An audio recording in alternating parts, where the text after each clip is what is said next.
In the criminal justice system, the people are represented by two separate yet equally important groups: the police who investigate crime and the district attorneys who prosecute the offenders.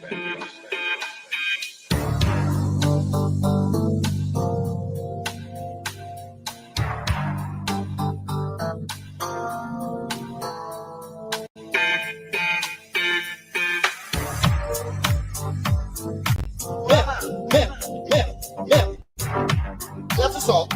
That's assault. Break that. Pop that. That's assault. That's assault. Break that. Break that. Pop that chair. These people are going to eject you from this line. That's assault. That's assault. It is. You cannot touch me like that. Oh, I will be telling you exactly what happened. Break that. Break that.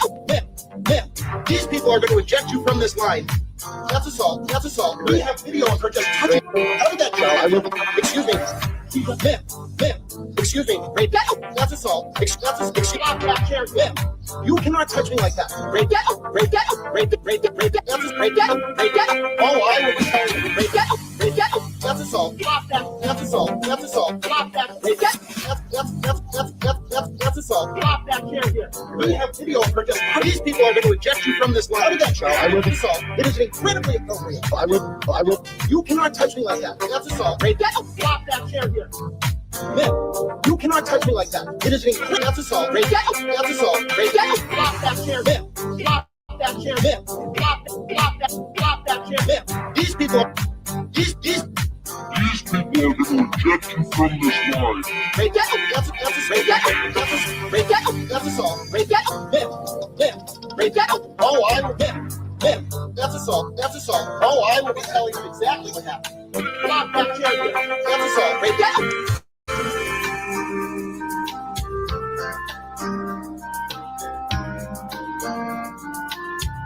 That's assault. Break that. Break that. Stop that chair. These people are going to eject you from this line. That's assault. That's assault. It is. You cannot touch me like that. Oh, I will tell you exactly what happened. Break that. Break that. These people are going to eject you from this line. That's assault. That's assault. We have video of her just touching. How did that go? I will be. Excuse me. Excuse me. Break that. That's assault. Excuse me. Stop that chair. You cannot touch me like that. Break that. Break that. Break that. Break that. Fuck that. Fuck that. Let me tell you why. We're not even going to let Grant finish. Okay, we're not letting Grant finish tonight. Grant can leave dissatisfied. Okay, we're not going to do that. I'm going to tell you why. Because I like to reward people who are on their shit. Okay? And there are 16 of you viewing right now who are on your shit. Okay? You're on that shit. Renee, you're on that shit. You're on your shit. Total Eclipse. Stevie Irwin called me a blue balls bitch. Guess what? You're on your shit, Stevie. Sherlock, you're on your shit. Louise, you're on your shit. Julie, you're crazy as hell, but you're on your shit. Tombstones, kind of, sort of. Noelle, always be on her shit. Tish Pomfret's on her shit. Newt the Cute, on her shit. What do I mean by on your shit? What do I mean by that? Darlene, always on not only on her shit, on other people's shit, saving lives. What do I mean by on your shit? I mean, you're on it. You know what's going on. Louise Cuevas, on her shit. Fucking Sherlock Ho, on her shit. You're all on your shit. What does that mean? What do I mean by that? You got your finger on the pulse. You know what's going on. 17 of you now. Finger on the pulse. Okay? You saw the beam in the sky of the big blue balls at the moon. Right, Stevie? And you said Dead's live. OB is live. And you came. I'm still immature. You came. You showed up. And you got here first. And you know what I like about that? You know what I like about that? It means you're on your shit. Darlene is always on her shit. And she's cleaning it. Darcy on her shit. I love you. And for being on your shit, you should be rewarded. You survived the rapture, which I'm very proud. Very proud of all you little sinners. All right? Because y'all are on your shit. You're going to be the first to win the Moodang hat. One of you. I was supposed to post it on the community wall. And yes, you did, Sherlock. You gave me the enthusiasm. Because I had other shit to do tonight. I was going to prepare another episode. And Sherlock said, fuck it, go live. And I went, okay. Because I was feeling squirrely. Look at that. Fat Q on her shit. Cindy on her shit. You received your notice. You put in your 2 weeks. And you said, but I will come back to work if I have to. If you call me in. And I appreciate that. And for that, we're going to give away this Moodang hat to the first person. Because this is the topic today. It's going to be, I always say this. I either say this is going to be a long one or this is going to be a short one. This is going to be a real short one. Okay. But it's because there's not a lot to say. And that's what we have to figure out. Okay. We have to figure out where the rest of the story is. What the fuck happened? We're reverse engineering a crime today. Remember, we did that once.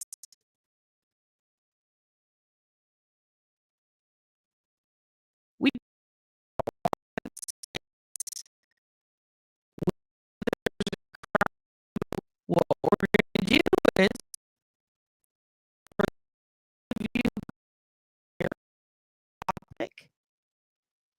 but wow, is it going to blow your mind? Okay.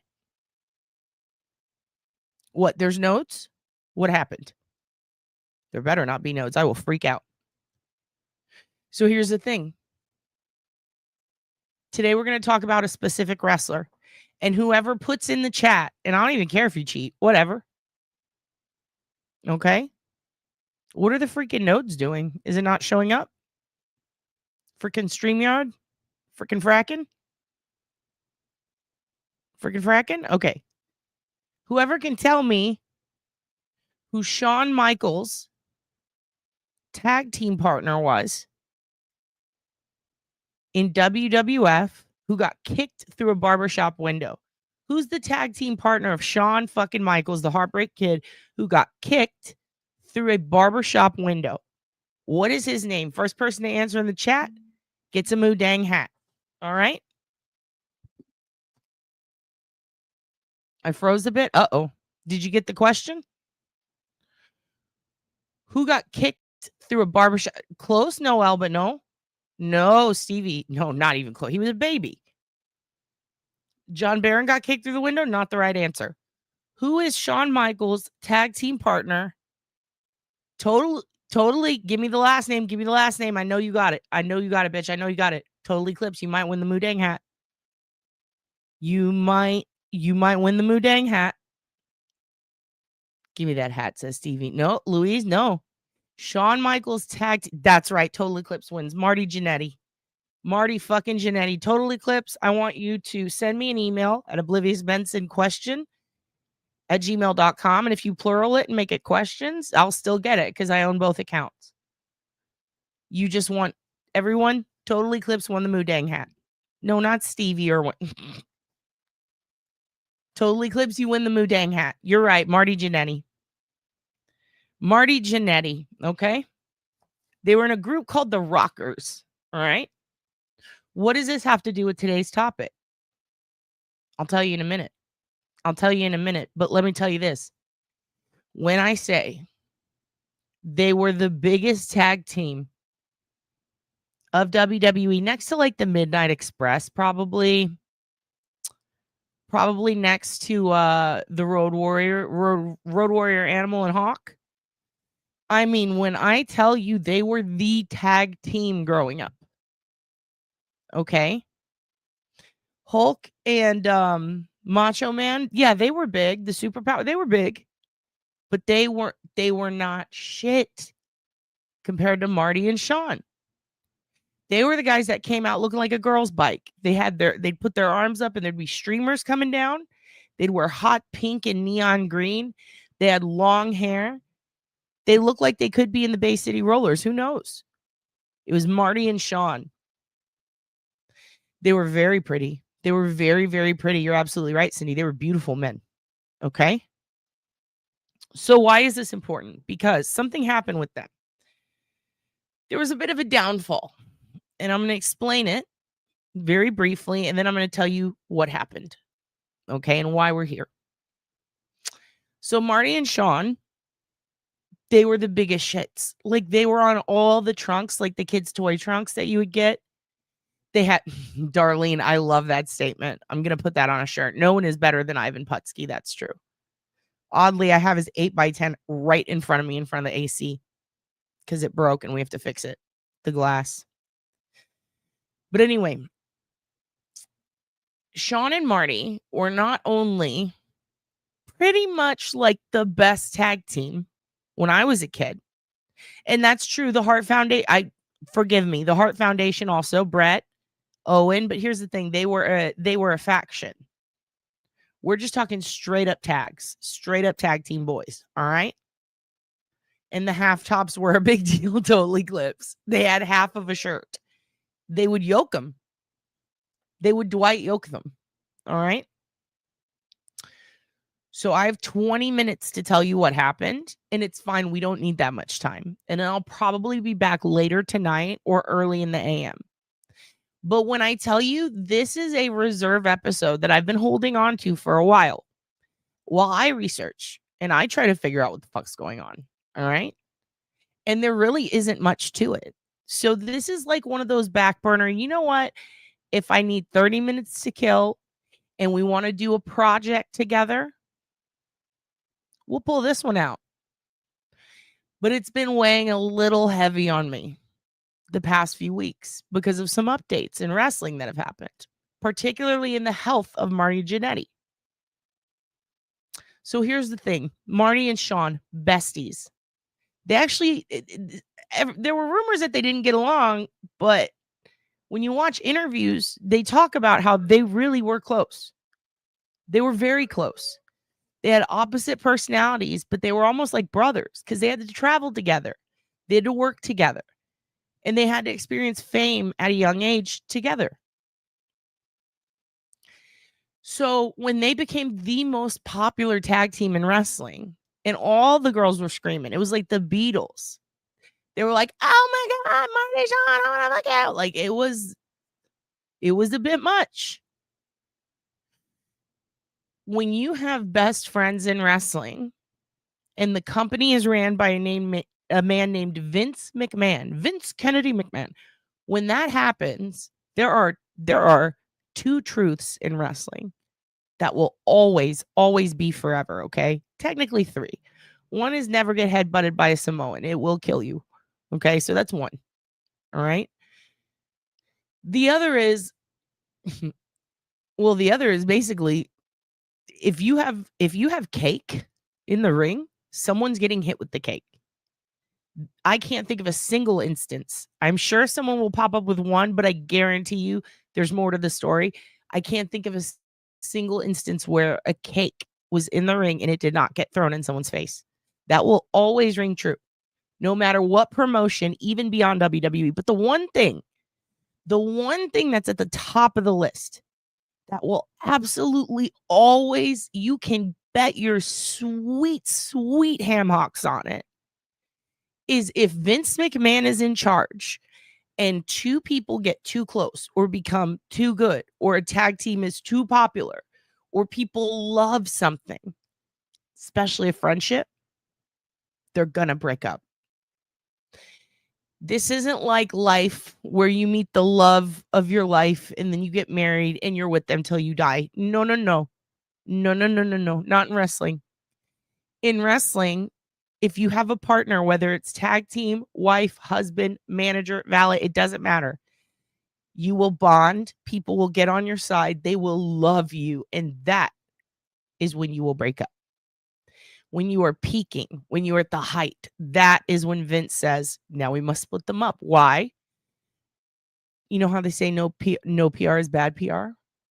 Like even bad PR is good PR because the public relations behind it, the hype. Hanson probably would have sold more records if they'd broken up. When Kurt Cobain died, Nirvana exploded bigger. Do you understand what I'm saying? People don't appreciate what they have till it's gone. Vince saw that. So Vince said, hey, You guys love each other. Everyone loves you. You're the poster boys for wrestling tag teams.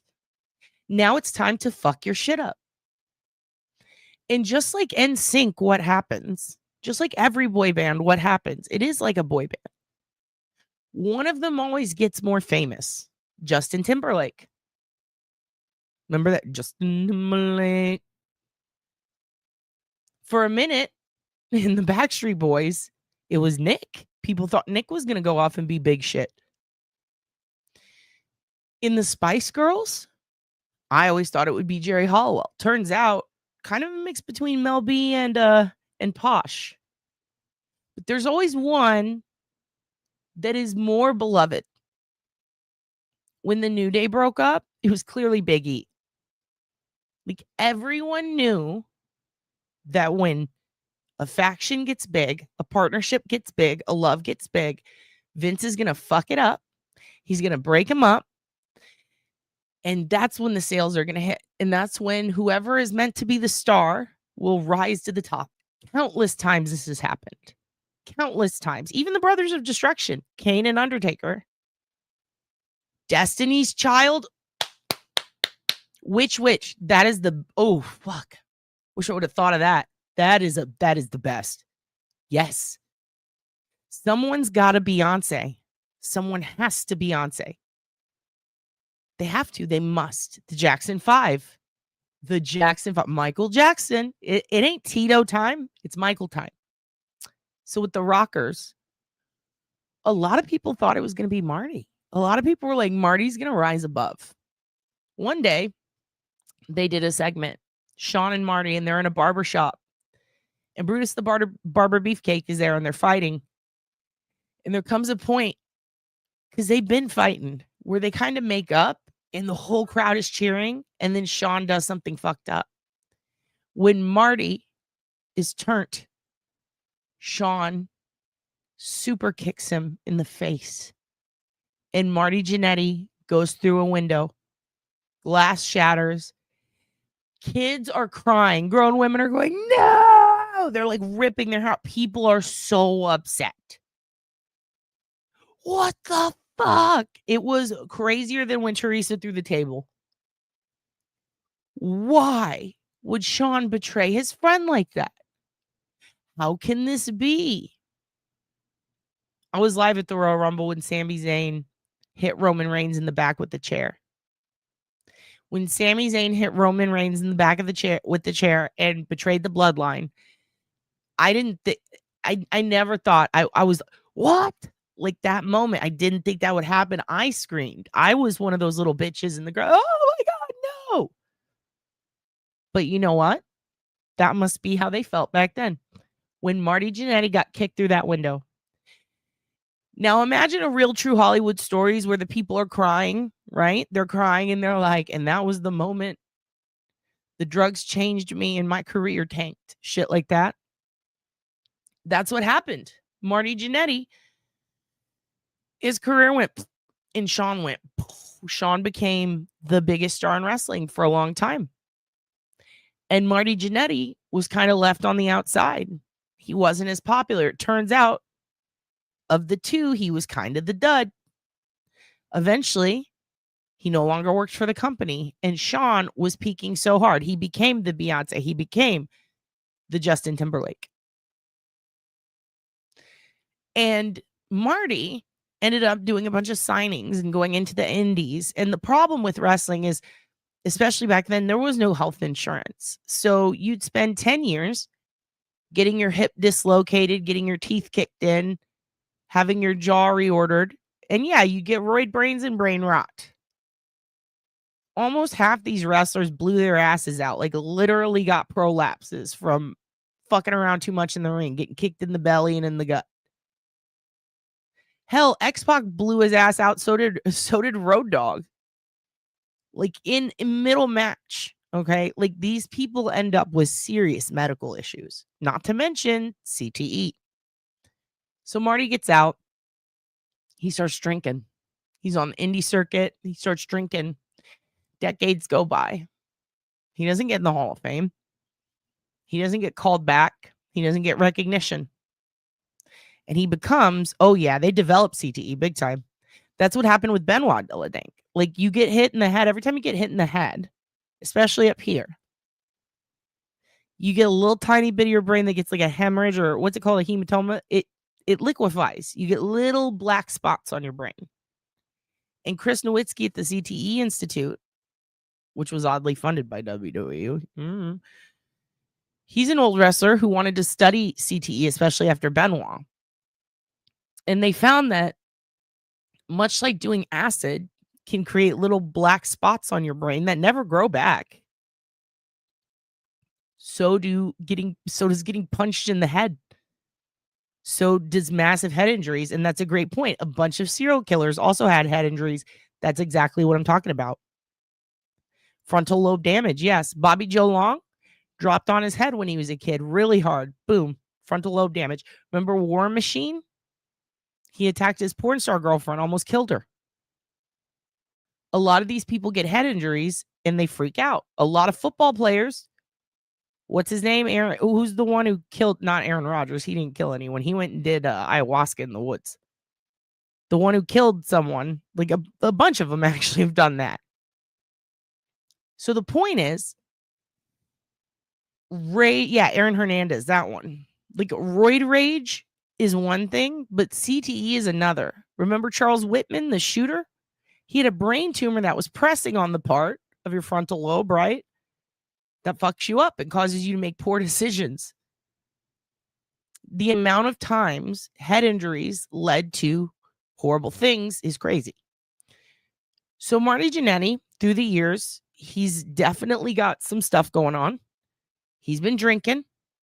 Okay. He loves to talk shit. He will get wasted and go on his Facebook to this day, and he will just talk mad shit. Now, the problem is, it seems that Marty has some racist thoughts, some homophobic thoughts, has some pretty crazy thoughts when he's drunk. He says a lot of weird shit. One time he talked about how he would totally have sex with his stepdaughter and it would be fine, and that he wanted to. And he was wasted. And the next day he comes back, when the internet goes crazy, he comes back and says, someone hacked me. Okay, Marty. It's exactly how you write. But okay, Marty. So Marty becomes well known for going on Facebook and going on these rants ranging from anything from trans people in the bathroom to Trump. It was a lot of political stuff. But also, making fun of gay people, saying like weird shit, talking about how he beat someone's ass once. Like, imagine your drunkest, most problematic family member getting on Facebook and spilling their guts. This is what Marty Jannetty started doing a few years ago. And it became a problem. It became a problem because his posts were getting more and more unhinged, ranging from things like incest to racism to homophobia. You know what I mean? Just constant, in addition to politics. So one night in 2020, while everyone's suffering through the pandemic, what does Marty Jannetty do? He gets wasted. He gets shit hammered. And he goes on his Facebook and he makes a post that blew up on the internet. I mean, especially wrestling internet. And here's the thing. You guys know, I'm a huge wrestling fan. I fucking love wrestling. I have friends who are wrestlers. I've done makeup for them. I love the industry. I go to the events. I go to the indies. I go to the big shows. I am a historical reference for wrestling. I can tell you anything you need to, mostly. Got 95% of it down. We're still working on some. But when I tell you I know more about wrestling than crime, probably, I feel like I do. When it comes to true crime, though, damn, that's my second plateau of interest. It's something else I quite enjoy looking into and trying to help figure out what's going on here. So when they cross over, very much crossover, especially like with the Dark Side of the Ring series, boy, oh boy, there are some stories, but very rarely have I ever heard anyone talk about this one. And it might be because of what was said. It might be because who said it, and it might be because the end result still might not be good closure. I don't know how to explain it. It's just a weird situation. So I'm going to tell you about it, and then we're going to wrap this up, and then I'm going to come back tomorrow. Here's something that happened in 2020, okay, that so rarely gets talked about now. And I don't know why. And I've looked into it a lot. I've even called the police department in question to find out if there are updates, and there are not. And I find it strange because it's been 5 years. We should have an update by now. What am I talking about? Let me show you. So Marty used to get drunk and he used to make weird posts. Okay, weird posts. This one popped up. It was up for maybe 10 hours at most before it came the fuck down because Marty likely woke up and went, oh no, what have I done? This is a real post from Marty Jannetty's Facebook from that night in 2020. And if you're wondering exactly what night it was, this was the same day or morning when people saw this when Logan Paul got raided. Remember that? Logan Paul had a bunch of guns. He had a bunch of guns and his house got raided. So it was that night. Let's go ahead and read this, all right? This is from Marty Jannetty, one half of the Rockers, Shawn Michaels' tag team partner, 5 years ago. I have never told no one this, even my brother Gino, because Gino would have killed him. And I didn't want my brother gone. Hell, he'd only recently come home from Vietnam. I was 13 years old, working at Victory Lane's bowling alley, buying weed from a slur that worked there. And he put his hands on me. He dragged me around to the back of the building. You already know what he was going to try to do. Okay, Marty, calm down. That was the very first time I made a man disappear. They never found him. They should have looked in the Chattahoochee River. But Winnie, the girl in these pics, I likes you so damn much, probably my favorite, but I promised myself way back then nobody would ever hurt me again. That includes you. I loved you, but you hurt me with your fucking Jamaican jealousy. You can go your own way. I don't need you. So these are the kind of posts that Marty would put up. But here's the thing. They were usually singling out a woman who he met at like an event who didn't want to hang out with him or talk to him anymore. And he would talk to them like that. Sometimes they were actual girlfriends. Other times they were ladies of the night. Other times they were just people who barely knew him. And what's weird about this one is the murder confession. I didn't expect a murder confession there. That's kind of crazy. Why is there a murder confession? And what does that have to do with your Jamaican friend? And also, Jamaican jealousy sounds like a really good perfume. But it also sounds a little racist. Okay? Got to be honest, Marty. Sounds a little racist. Also, the part where you use the F word slur. Little bit crazy. Little bit crazy.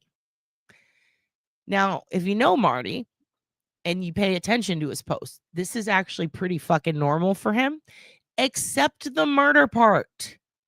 I'm tapping my screen. You can't hear it. That's the part that's not normal. He doesn't usually do that. Who is the man that disappears? Thank you, Noel. Everyone thank Noel. Yes, Noel. Exactly. Who is the man that disappeared, Marty? Who's the guy? And here's the thing. This created a hot debate for about a week. The debate was, did this guy deserve it? Like, if he tried to fuck a 13-year-old boy, he kind of probably deserved it. Now, then the other side said, yeah, but it's Marty. He probably got kicked out of the bowling alley, and because the guy he thought he was gay, probably just went, you're trying to fuck me, and then went crazy. And because we can't know more, because Marty, that was it, except for one response, which I'll show you. But because of that, the argument was, should we even bother with this? Because who cares if there's a pedophile in the lake? And then other people said, It's a river. And it was like, what are we fucking doing here? And that is a great metaphor for Twitter, but we're going to move on. Let's look right here. I'm going to show you another tab. Somebody commented early on in this, are you okay? To Marty. And Marty said, me and Winnie just had a fallout. But if you're asking about the other thing, yes, that was 1 billion years ago. Plus, I have the satisfaction of knowing that bitch ass ninja. So he used a code for the slur of the N-word, but then he put a star on the I for the word ninja, which is a choice. And what? Anyway, never got to do another kid like that, ... And that's all of his responses.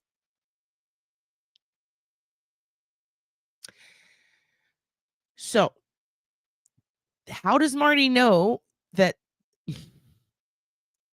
He said he took him behind the bowling alley, like as in dragged him out there. Okay. He said he was 13. I don't think you're legally allowed to work at 13, but whatever. It was right after Vietnam. Could be wrong.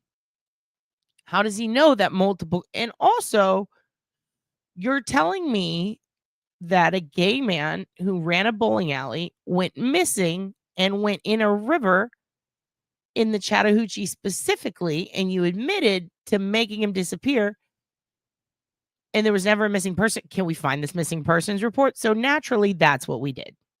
Me and a bunch of friends who were into wrestling started doing that. Okay. Everybody's like, let's find out who this person is that Marty Jannetty made disappear. The problem is very difficult to find. So then people called the police department where he is, and they said, hey, did you see this? And they said, yes, we're looking into it. We're looking into it. Then people started questioning and saying, I don't know if they're looking into it. They have a pretty shitty record.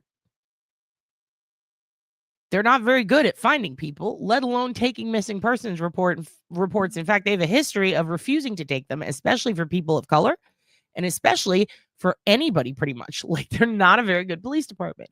So then people were like, wow, racisms. And also, why are we getting no updates? Days and days went by. Weeks went by.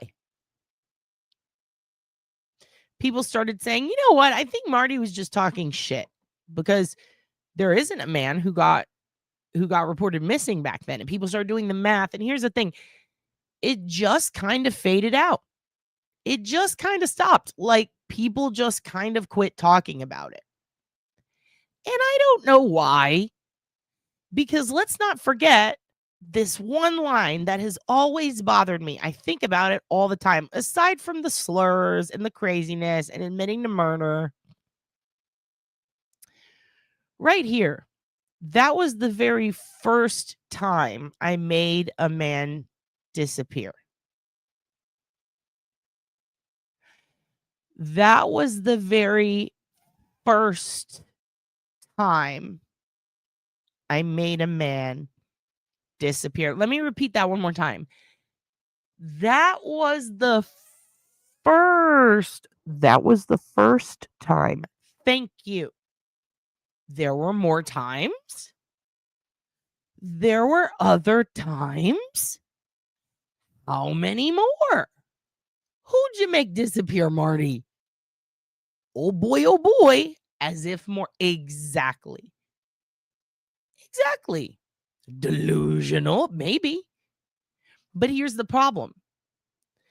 Marty would get drunk and talk shit, and it wasn't always a lie. It's almost as if he's one of those people who has to be drunk to tell the truth. That's what bothered me. When he admitted to wanting to have sex with his stepdaughter after being her father figure for many years, other people may have believed he was hacked, but I'd followed Marty for a long time, and I know how he talks, and I didn't believe it. Not at all. I didn't believe that he was hacked. I believe that he wanted to bang his stepdaughter because he talked about it before. Now, some of you might be going, why did you follow that guy? Because of this? Because of shit like this? Because every time he gets drunk, he admits to a fucking crime? And I'm very interested. What have you done, Marty? Now, some people, especially wrestling nerds, might get mad. They might go, Just leave him alone. He's a grizzled old vet. He's missing all his teeth. He's barely functional and he's dying. True. But that's kind of one of the reasons I'm a little curious is because, like, this might be one of the next couple of months and maybe even years, if he's lucky, might be the only time that people get to ask him about these things. And he seems to have a pattern. You guys know I love patterns. Now, I don't love this pattern. It's unfortunate that someone should have to suffer with things like alcoholism, but he does get drunk and confess a lot of weird shit. And he did get his Facebook account basically not taken away, but he has people stopping him from doing this a lot. Now, ever since the murder confession, which makes sense. This makes sense. Hold on, let me tell him. Anyway, Marty Jannetty claimed when he was drunk that he made people disappear. I am frozen, but eventually it will catch up. Let's see how long it takes. Let's count. StreamYard. Shit, everything's paused, huh? I don't even know if you guys can hear this. Well, that's fantastic. It's fantastic. Hey, StreamYard, proud of you. Proud of you for always being consistent.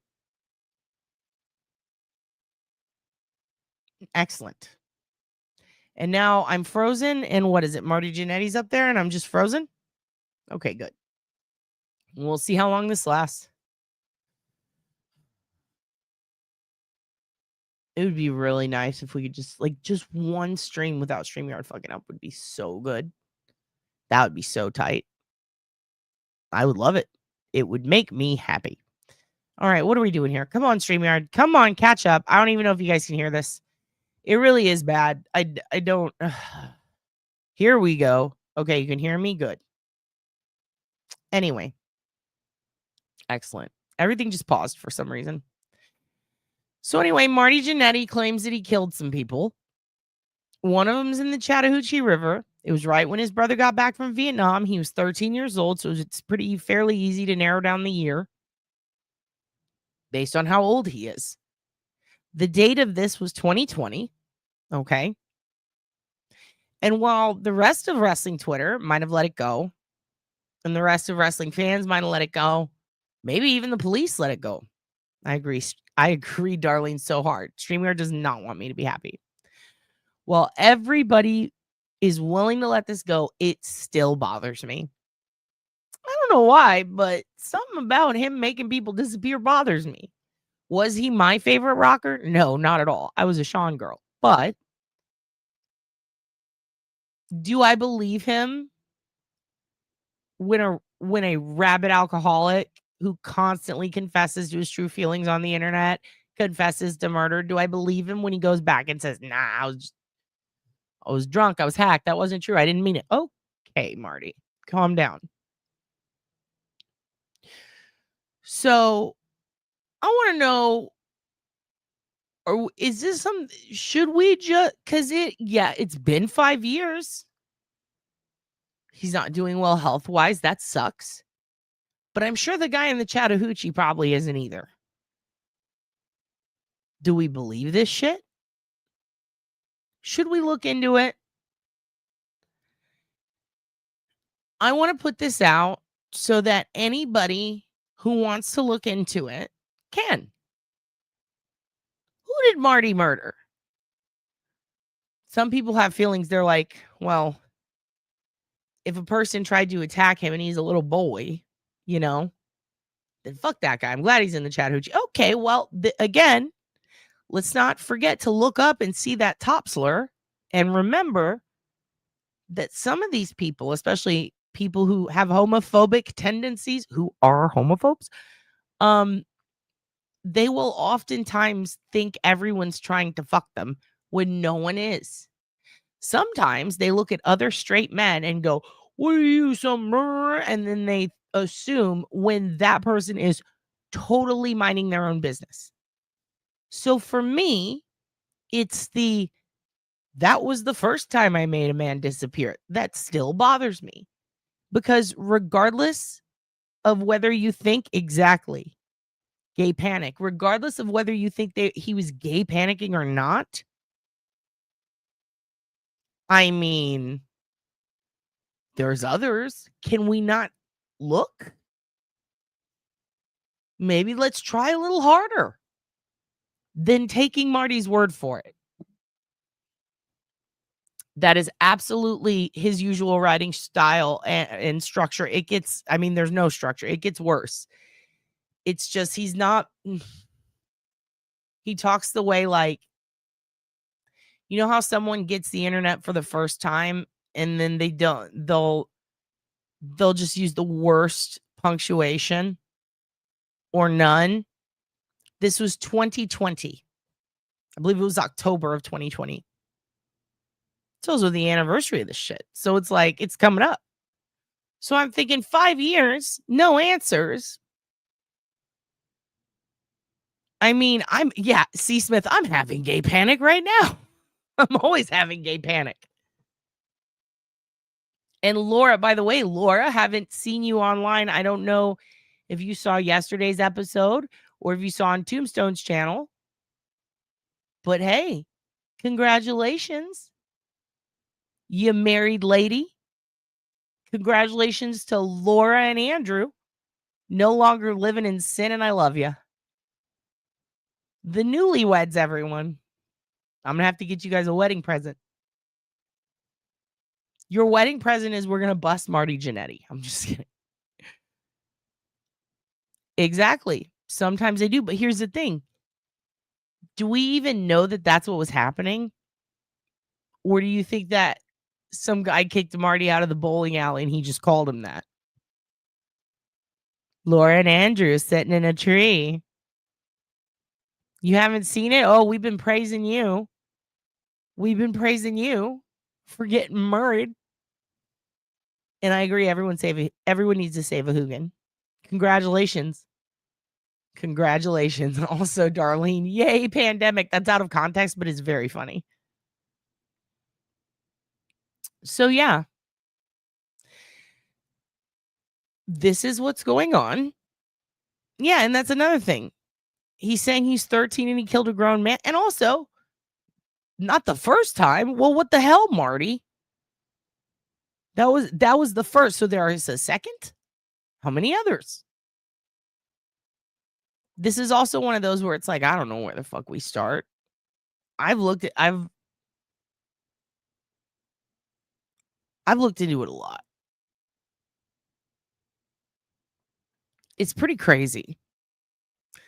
It's very hard to find like groups or anywhere where people are talking about this specifically or looking in to this potential murder victim. I don't care who you are or what you did. Tossing anyone in the Chattahoochee River, okay? Instead of, I don't know, reporting them to police and at least trying the right route, it just feels weird. Yeah, if you are not gay, you don't get to yeah. So like that's or you mean like the words he uses? I agree. Shouldn't use those words. And yes, this is a public Facebook account. And when I tell you that this is common for Marty, okay? Posting publicly really crazy shit. In fact, if you go put in Marty Jannetty Facebook or Marty Jannetty Facebook confessions on Google, my God, the things you will see. His past will always come back to bite him in the ass because he says dumb shit, and alcohol is a hell of a drug, and so is cocaine. And I feel like it could have a lot to do with, in addition to brain injuries, I feel like it could have a lot to do with what's going on here on Facebook. But the first time I made a man disappear is never a sentence you should say. And he said it, and I can't sleep at night because I can't stop thinking about it.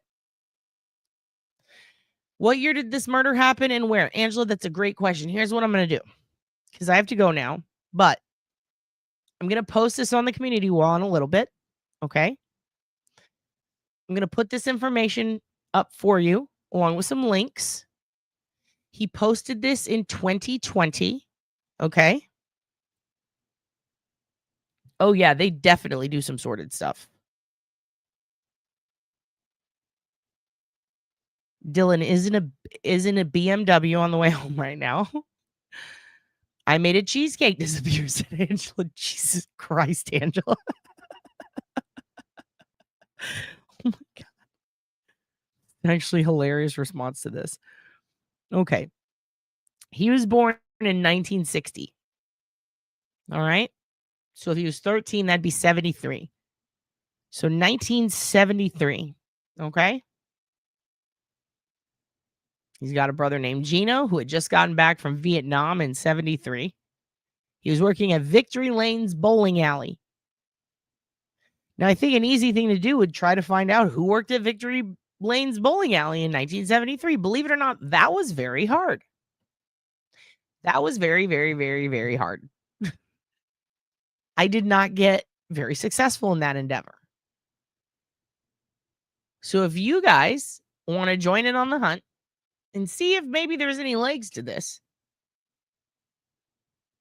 we're going to do it on the community wall. Okay.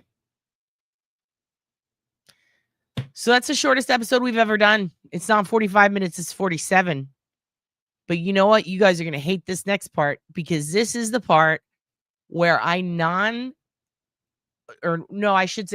look, it's non-consensual. I'm non-consensually dipping out and I'm doing